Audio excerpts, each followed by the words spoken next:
तुम्हाला सांगतो, टोप्या घालण्यात हे लोक एक्सपर्ट. वीज देतो, पाणी देतो, कर्ज देतो, याव देतो ना त्याव देतो.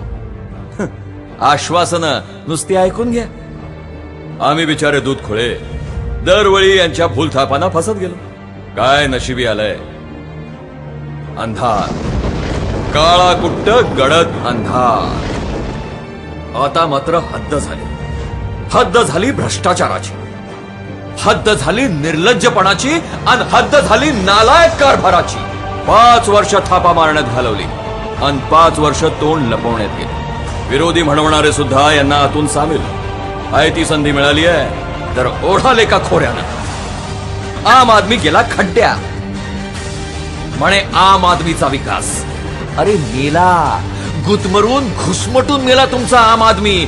दहशतवाद्यांच्या गोळ्या खाऊन मेला तुमचा आम आदमी. आम आदमीचं लोणचं घातलं तुम्ही. लाज नाही वाटत मत मागायला?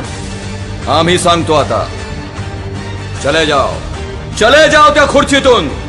आता त्या सिंहासनावर बसेल तो सामान्य माणूस, एकजुटीच्या बळावर उभा राहिलेला, नव्या अस्मितेनं भारलेला, नव्या महाराष्ट्राचं नवं स्वप्न पाहणारी नवी आघाडी, रिपब्लिकन डावी लोकशाही आघाडी.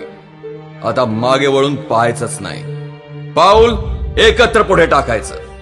चला, शाहू फुले आंबेडकरांचा खरा वारसा दाखवून देऊ जगाला.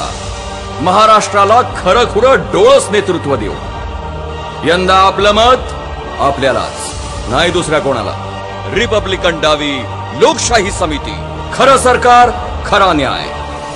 एकजुटीचा नवा क्रांतिकारी अध्याय. रिपब्लिकन डावी लोकशाही समिती.